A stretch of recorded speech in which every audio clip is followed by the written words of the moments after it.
My research on the prologue part 0 was already a little bit insane after discovering and looking back at the facts that connects to a different story and background that's not yet being unfolded. Anyway, let's see what the first chapter has to offer us. Firstly, I'm not gonna explain in the order of when the facts was told in the chapter. I'm gonna explain each part of the topic one by one. That way, you guys won't get things mixed up and confused. If not, what's the purpose of this video? Shoshin Wasuru Bekarazu. Chapter 1. Graffiti Art. Gardivan discovered some kind of a graffiti art that was painted brilliantly. The meaning that lies within the graffiti art was undecipherable to the Gardivan, including the commandant, which means constructs and humans cannot understand it. Only the corrupted machines was able to understand the graffiti and seems to be attracted to it. The corrupted gather at the graffiti art as if they are being influenced by it. Turns out the graffiti was not just an artwork, but also a weapon that blows up and slows down its victims and maybe freezes them too when the impact strikes. It is made out of several materials. Firstly, the industrial coloring, which is used to paint industrial landscape buildings for sustaining its quality due to the industrial environment. Secondly, fluorescent agents that's common for making highlighters. Thirdly, mixed coolants. A typical coolant that people use were mainly for their vehicles to transfer heat and add antifreeze protection of the engine in order for it to stay active for a long time even when in a cold environment. And last but not least, construct vital fluids. Yes, you heard me. Construct vital fluid. Basically, construct blood. Yeah, let that thought sink in for a few seconds.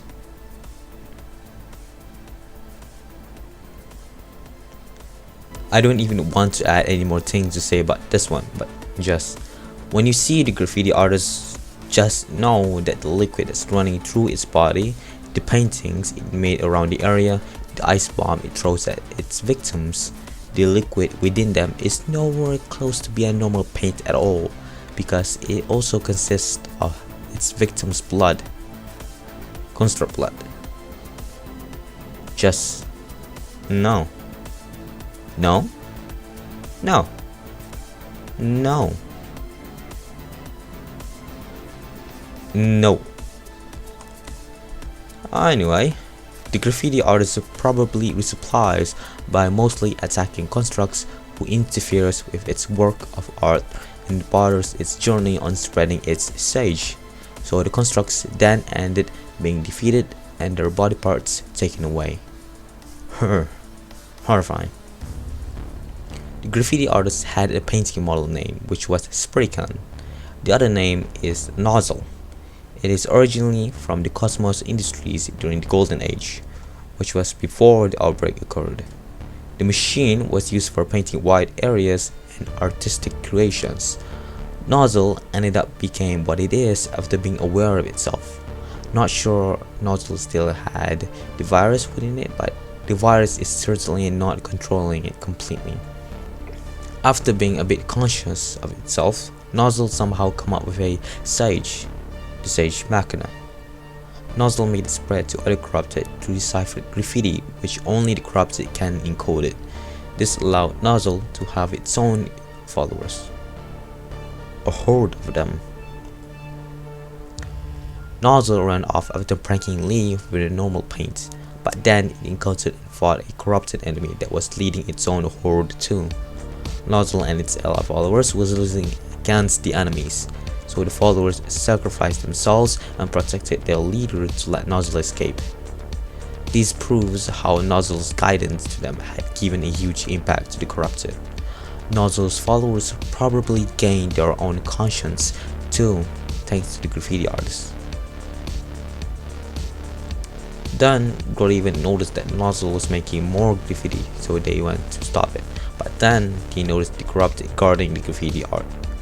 Nozzle was doing it so in order to groom more followers, probably not to defeat Graven, but the corrupted enemy it encountered before.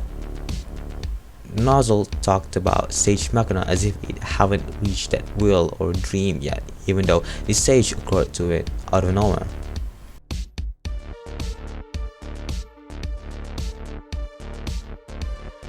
The Graven fought and defeated Nozzle, and so the spread of the dangerous, undecipherable graffiti art was stopped. That was the end for Nozzle's journey of achieving the Sage Machina. Now, that's that for the main part of the chapter. Now let's go for the others. After encountering an oddly dangerous enemy construct at the church, Greyraven got Lucia's arm replaced thanks to a construct they helped.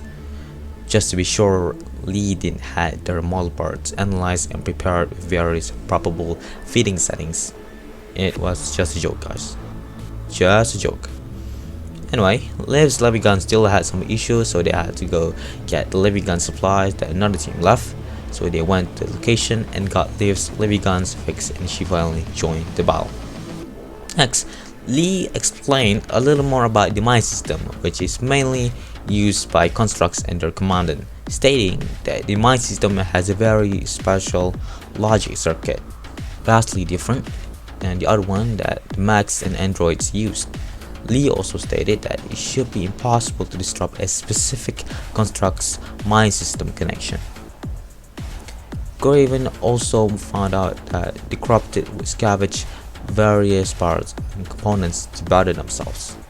Then they would even do so through disassembling a construct's body even when they are still alive. This made the Greyraven's perspective on the corrupted to stay as it is: horrible, inhuman machines with no moral values or sense of mercy. Celica once mentioned about Babylonia passing by a corrupted space station. This is a future reference for Chapter 9, Falling Star. Liv helped Lucia experience her first time at the shop. Lucia showed more interest to a frog plushie even though it looked weird and was damaged. Somehow the plushie gives her an odd feeling, maybe the same deja vu feeling she had when they went to the church and met the Ascendant.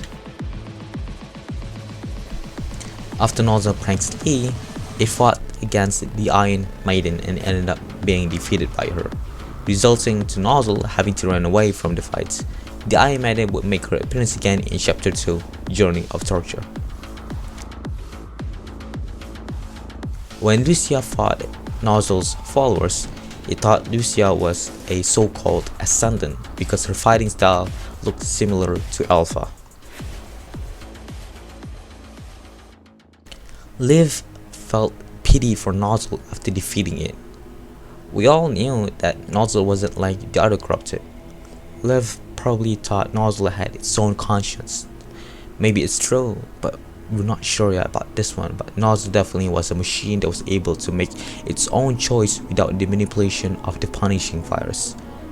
Notice that one time when Nozzle didn't seem to bother constructs running past by at all because they didn't disturb its work. Unlike Nozzle, the corrupted would just attack the construct no matter what because of the manipulation of the punishing virus, and they don't actually have a goal in life. Almost like a panda minding its own business, but if they feel threatened, they are prepared to deal a lot of damage. That's Nozzle. Nozzle is basically a panda.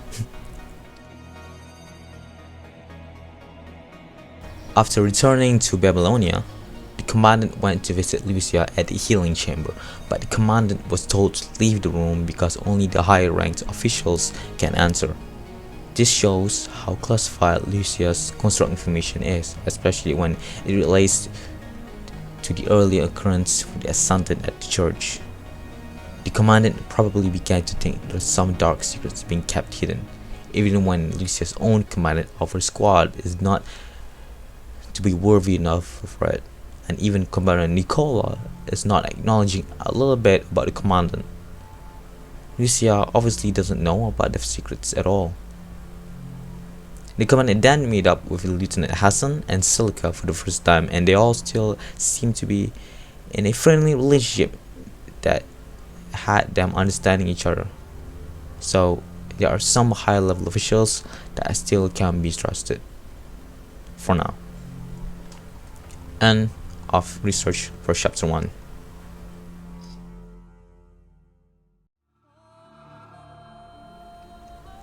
Well, there are quite a lot of hidden facts and references that most of us didn't notice for the upcoming chapters. Maybe there's still more about this chapter that can be found through other chapters.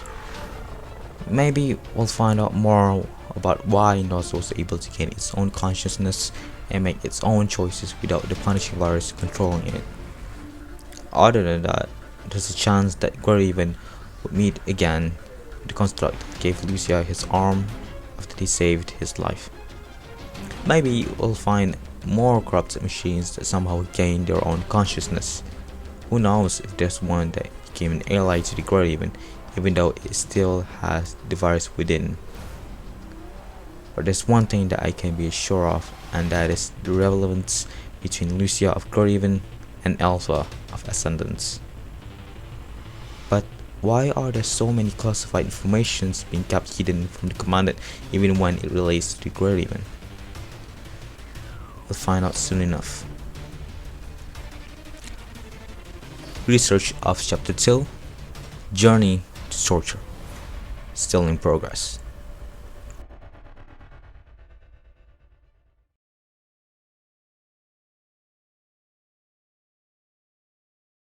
Sometimes I wonder what made some players to not have interest on reading through the whole cutscenes. There's a lot more to it than just facts and hints.